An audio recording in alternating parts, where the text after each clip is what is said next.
Hello friends and welcome back to RPG A Day 2018. I'm here catching up for the last 2 days I missed and for today, the 13th, trying to make up for lost time. I'm sorry, I sort of jinxed myself on a previous video saying, oh, I'm not going to fall behind, I'm sorry. I'm not going to fall behind anymore and that didn't quite work out. It happens when you're awaiting a baby in the coming months. There's a lot of things to do in the house during the weekend, so I thought I would have the time off to record the videos, post them, get ahead of myself, on the schedule, but it didn't happen. So now I'm catching up, covering days 11, 12, and 13 of RPG A Day 2018. So without further ado, here we go. Day 11 of RPG A Day 2008, the prompt was as follows, or reads as follows, I'm sorry. Wildest character name.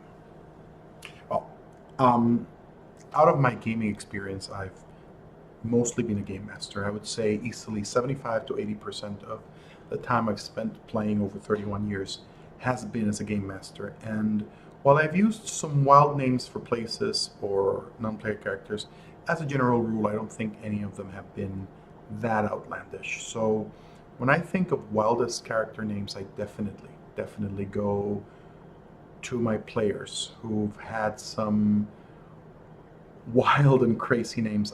I'm not a fan of joke names, but there are times, and some characters have certainly been beloved despite their joke names. If I'm going to do a countdown, third runner-up would be my friend Emilio, who used to play a cleric in second edition Dungeons and Dragons, Advanced Dungeons and Dragons, and he was a cleric who didn't grow up to be. He was pretty old at the beginning of the adventure. He became the patriarch of his church and eventually married the empress of the empire, of the largest empire in my campaign, became emperor, and he had a funny name. He was named Analkin Skyrunner. Any resemblance to the Skywalker characters is purely coincidental.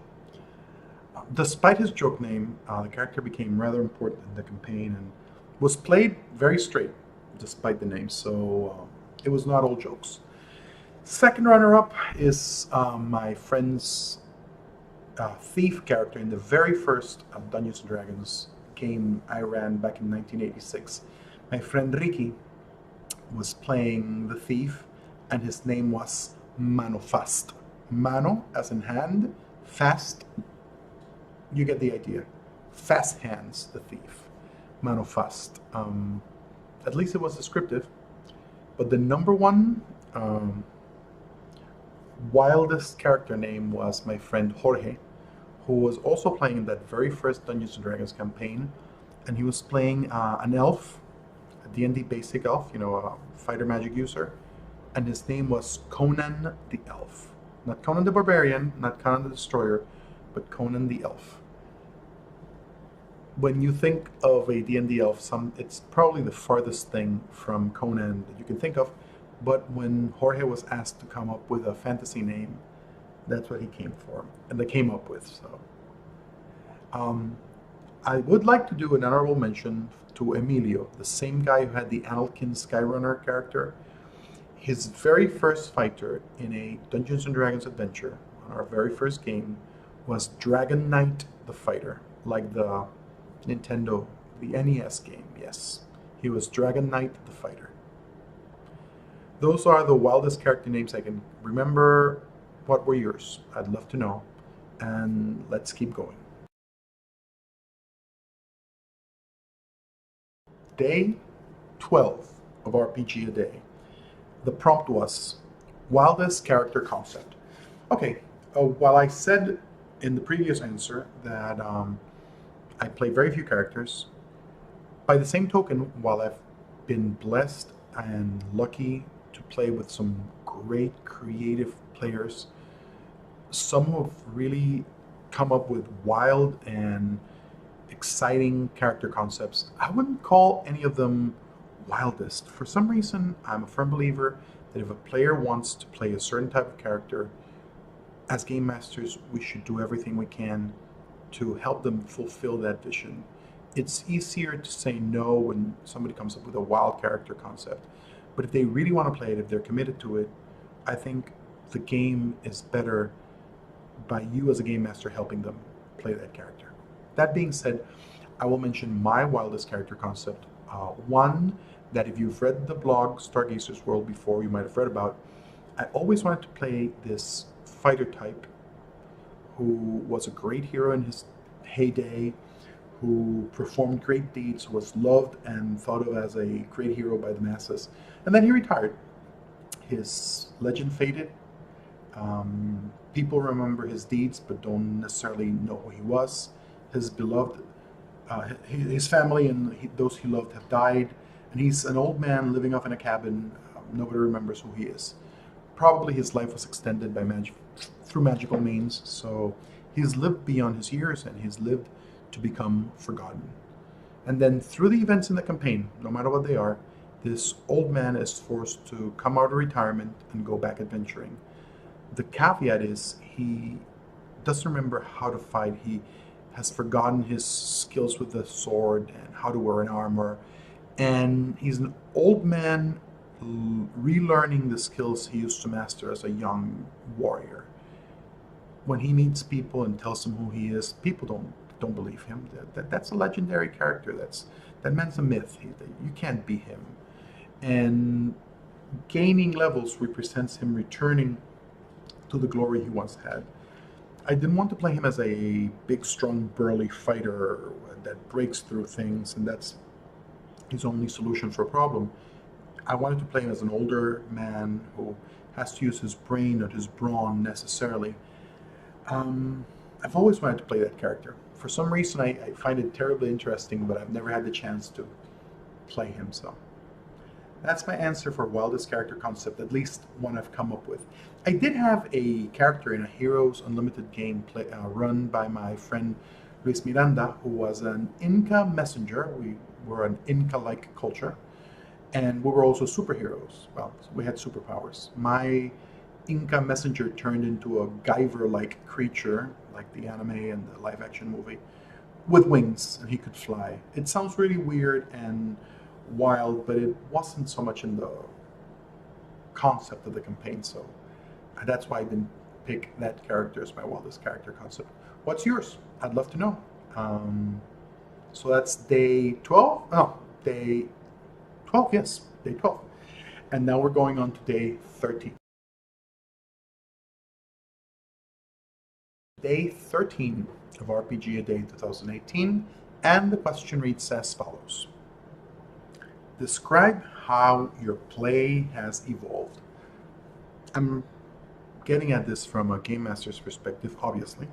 And again, I'm mentioning how long I've played, and it's not meant to be bragging or to imply that in any way playing this long gives me any extra insight into what gaming is. But it's been a long time. And I would say, and if I talk about play from a game master's perspective, how I play the game in my role as game master, I would say there's been two big changes. First was, I've always loved, before I get into the details, I've always loved long, complex campaigns with lots of non-player characters, politics, plots. So my campaigns are never simple hack and slash dungeon crawls. It's never been my style, and it's not to this day. But I used to be a really railroady game master. The adventure, this was my adventure concept. This is where the adventure was going, and this is where the players are ending up no matter what they do. I'll admit it, I was very railroady.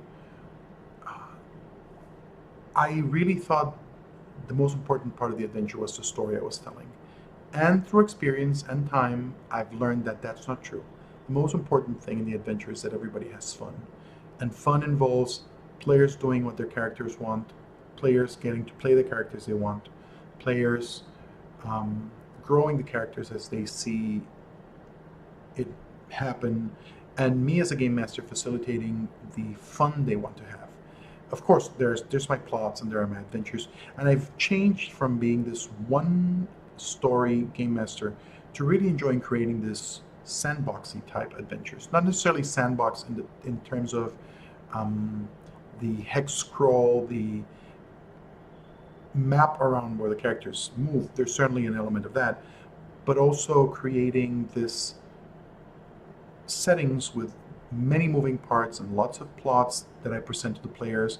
I integrate their backgrounds, and they are free to go to events or look after information or follow plots that interest them, not necessarily the story I came up with.